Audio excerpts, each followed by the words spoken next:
sports fans around the world. This young man that I'm getting ready to speak with is no stranger to any of you.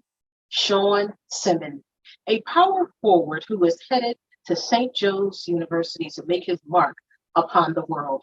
And one day we will see him playing with the NBA. Welcome to the show, Sean. All right, thanks for having me. You're welcome. Sean, tell me, at what age did you fall in love with basketball? Uh, Probably like eighth grade, right before high school season had started, was when I started taking it more serious because it was on a different level of like competition. So I realized that I had to like fall in love with in order to be successful. So you said eighth grade. So eighth grade is when you started playing and started liking it, or No, like I when actually did you started. say? I actually started playing like fifth grade, but I played other sports as well. But then I stopped playing and focused on basketball once I started high school. So that's when I really like just put all my passion into just basketball. Okay. Now, when you started to put your passion into basketball, what did that look like for you? What school did you go to? Did that play a part in the role that you had in deciding to become serious about basketball? Yeah, it was more just like me and my mom and my parents just made a decision like what sports would I play in high school, and I just told them they gave me options. 'Cause I could play all of them, but I just said I'd rather just focus on basketball. Then I went to Bonner. Then I really started taking workouts serious, and I started seeing more improvements quickly because I started to hone in on one sport at one time. So it was like just seeing the results was making it easier as a transition to drop my other sports. Did you attend school in Philly throughout your elementary, junior high, and high school years? I went to kindergarten in Philly, and then we had moved up to Darby. Then I did the rest of my years there. Now, if I'm not mistaken, did I read something about you being in Arizona? Yeah, I did. I went to Arizona for my junior year of high school. I went to a prep school over there, and then we traveled for all our games. And then it was just a good experience. Just like it was kind of like starting college early, but even though now I'm going to college close to home, so it was just like having an experience from home and playing basketball with just having your teammates and coaches was cool. Okay. So at what point did you take it serious to say, okay, this could be a career for the rest of my life, as far as, your working career? Yeah, well, probably like ninth grade is like when I started getting recognition and stuff, and I was like, okay, this is good. Like keep going and don't give up, and you're actually going to like end up somewhere. And I just kept staying to that ever since then. And hard work just keeps taking you far places. When you started to get recognized, like, how did that make you feel? How did that make your parents feel? Well, me personally, I never really like. I was just always worried like just keep getting better, so I never really got like satisfied. But my parents, they just like took it to like just getting used to having like a kid that people know and stuff like that, and they were just getting adjusted to it, and it was just like a good, just having everybody like you go places, people know you, and it's just fun. After the games, kids know you, and it's just like fun connecting with supporters too. What would you say your biggest strengths are when you were on a court? Probably just my athleticism and versatility, able to do multiple things for at different times when it's needed, and like just my ability to like just want to win and help bring it out of my teammates too. Your accomplishments when you were starting to be recognized. What was your biggest accomplishment? Probably just once I had got my first offer during COVID it was like I was just waiting on getting my first one. After I got my first one, it was just like more just kept coming in. So it was like just that worry about me getting my first one went out the window. So it was like I just kept working even more just to see where else I could go, get better offers, and then just keep improving. Explain to me and Mm. others how it works when you get the offer. Is it you applying for colleges, or is it that the colleges see you, they see your potential, they see your hard work and dedication, and they reach out to you? Or is it Yeah. you reaching out to the college to see Which one is the best fit for you?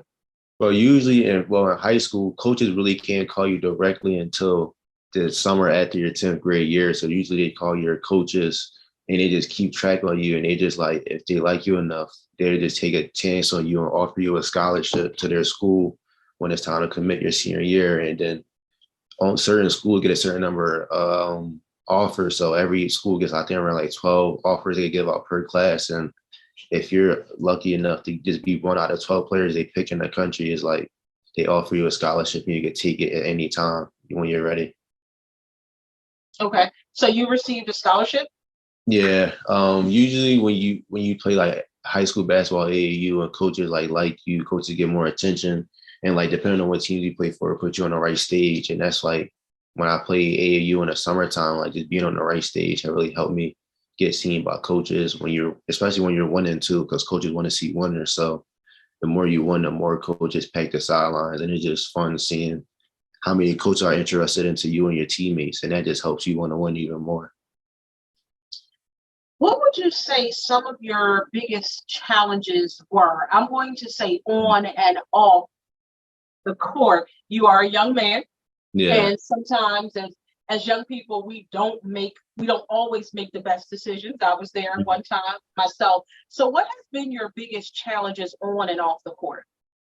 Probably just like COVID happening, and it was just like not knowing what really is going to happen next, and everything is really like unpredictable. So really just when you're just working out, not knowing what is like it's going to pay off or not, and then just like not giving up when you really had no motivation. So it was just like COVID was probably the hardest thing, just because you never know like what when your season was going to start back up, if it was going to start back up. So it was just like a lot of things that wasn't certain. So just like it was really hard to get the motivation sometimes, but you just couldn't give up. Sean, coming from Philly Mm-hmm. and knowing what's going on in Philly right now with the gun violence with our Yeah. young African American men and young women, Mm-hmm. did that affect you in any way? Did gun violence affect you personally in any way? And has basketball helped you to out of stay out of connection with some people who are not making good decisions? Yeah, usually like sports and like neighborhoods where we come from is just like the best way to keep like on a straight path and help you get yourself in newer circles that you wouldn't have just like if you didn't play sports. Like sports gives you teammates and players you would like never meet if you haven't played this sport. So the more relationships you build, it's easier like to just like, okay, I just gotta go to practice, go to school and go home. There's nothing else to do. So sports is always like a good path to take. And like when you come from violence in the neighborhood and city, you just like, because usually like if you're doing that, it's nobody that's really worried about you. So as long as you really just like do your own thing and mind your business, this is like you just get where you have to go and then choose your decisions after that. Playing the game of basketball, you have teammates. How Mhm. important is it to develop a great rapport with your teammates and to have great communication with your teammates again on and off the court?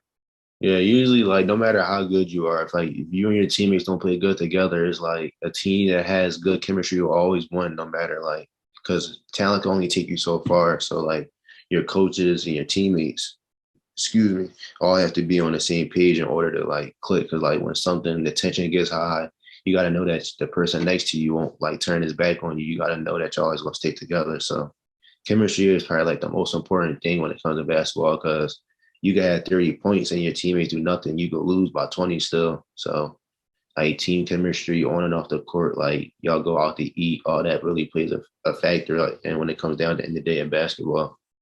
Tell me how you are with constructive criticism, whether it be your boss, whether it be your mom, your dad, Yeah. because I can only imagine that your mom and dad are your biggest fans among your Yeah. grandparents. And add me to the list because I'm gonna be right there. Say, Joe, I'm telling you, I'll probably be the loudest one.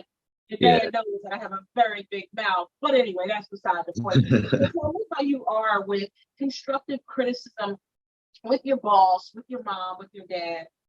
Yeah, well, it really like I got better at it over time. When I was younger, I used to just like sometimes not even listen to it. But like once you get older, you realize that like it's all comes from a place of love, and it's just like you just take like the words and just okay, you apply it how you can personally. So it's just like you just listen and don't really block nobody off because you never really know how advice could help you in the long run. So it's just like keeping an open mind and knowing like even if it's not if I know they're not right, just even listening because just something in the story might help you like at the end of the day.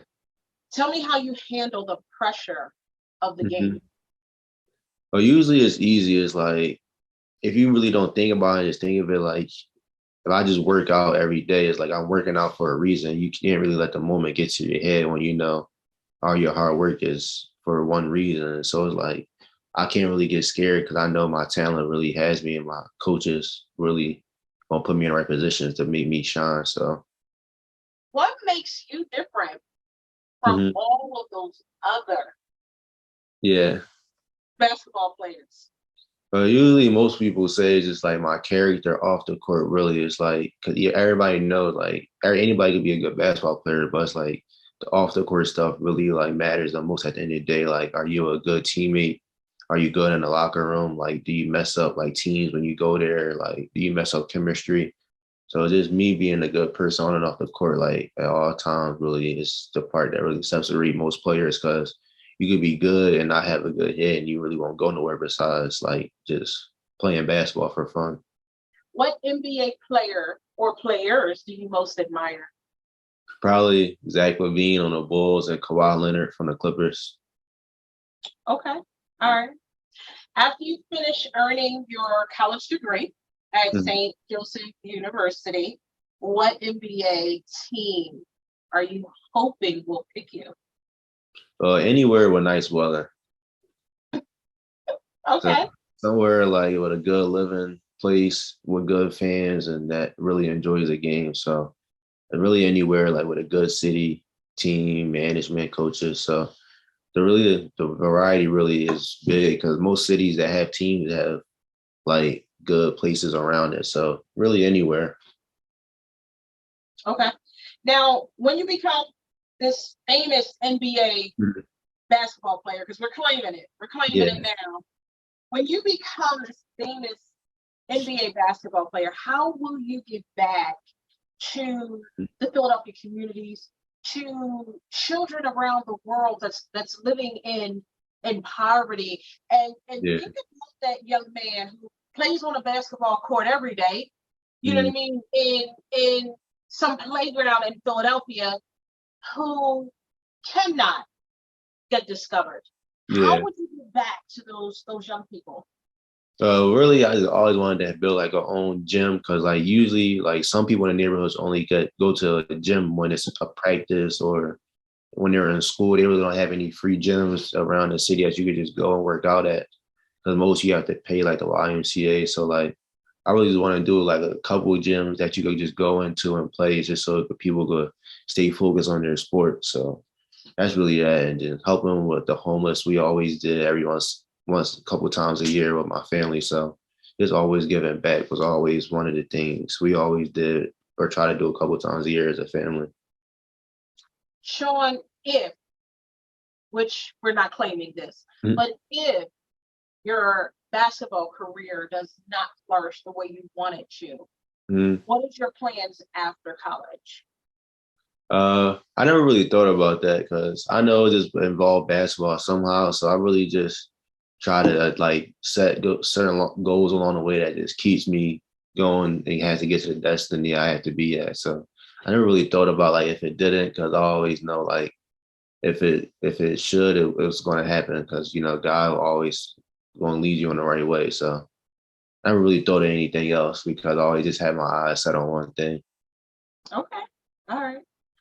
Sean, tell me about your family, the Mm-hmm. journey that you had with your mom, your dad, your grandparents, and getting to the point where you are today. Tell me about the good times. Tell me about the, oh my goodness, Dad, I am not picking up another ball to throw it in the basket. I'm done for the night. I want some of mom's shepherd's pie.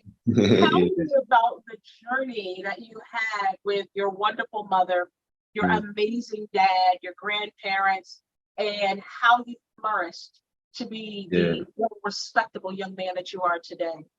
One of the main things was where everybody just always kept like a tight circle no matter what. Like we were always just like one unit. So just like the support was always there, even when I played T-ball and I barely even knew what the sport was. So it was just like the support is always there and it always like helps them no matter like cousins, uncles, parents, grandparents. So like support was always there. Like any game they could try to make, they try to make it. It's like get there early, be the first ones there supporting. So it was always good just to know when you have somebody in your corner that you can always help, that helps you and wants the best for you, and you know genuinely they do.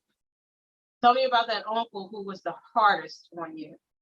Probably my uncle Kevin. He always is like always expects like even more. Like even if you had 30, you could have had 35. It's like, but you know that he think like he wants the best for you. So he was always good, like in a corner. Uncle Tony, he was always there giving advice. Uncle Lonnie. So like all the uncles is like every cookout trying to play 1-on-1. So it was always good just having like the big family with a lot of uncles and cousins because they all really we all want the best for each other. So we all know it's all genuine.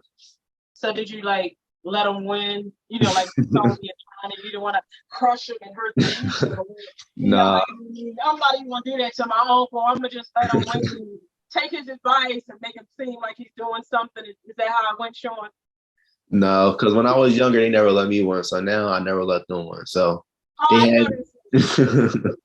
they had me when I was younger. So now I got to get all my wins back. Okay. Sean, tell me something. What message would you have for all of the young people, young African American young men and women who are watching you? They're going to look up to you, Hmm. and they're going to see someone who's doing amazing things, a young man who speaks well, who carries himself well, who has the respect of his mother, his father, his uncles, his aunts, grandparents. What would you say to that young person who's struggling now with making a good decision or a bad decision? What message would you have for them? One thing is always like once you really believe in yourself, really know like matters, like who really is in your corner. Because once you know you get a goal, you know that's like only person that can really stop you from getting to a place is you at the end of the day. So if you have a good support system, use it as much as you can. Like there's no point of not using the help when you have it. And you always know there is a chance. Like just because you're coming from Philly or like Baltimore, DC, New York, it's like people make it all the time. So you always know you always have a chance. So you can never really give up just because you think you don't have a chance. Because if you're destined to be seen, someone's going to see you at some point. So you can never really give up. Even if you are older, like 25, you can still have a chance to do something. Like if you don't make it in your main goal with basketball, you could be commentating. So you can never really give up just because you get a couple bumps of roads. Like nothing easy. Like if it was easy, everybody would do it. So it's not really, you can never really give up on your goals. That's amazing, Sean. I'm looking forward to my college jersey, and then I'm looking forward to my signed NBA Yeah, jersey. I got you. So I got don't you. forget about I got us. you. So I'm looking forward to it. And Sean, I do want to let you know I am very, very proud of you. Keep Thank up you. the good work. I love you, and I am always here whenever you need me. Yeah, thanks for having me too. It was very, very, very fun. Thank you so much for joining me today. It was such a pleasure to speak with Sean Simmons. He's going to follow his dream. He understands that hard work and dedication will yield him to where he needs to be. Don't shy away from hard work. Don't shy away from doing what you want to do that will make you happy and will make you let people see you in another light around the world. Remember, the power of one starts with you. Peace and blessings.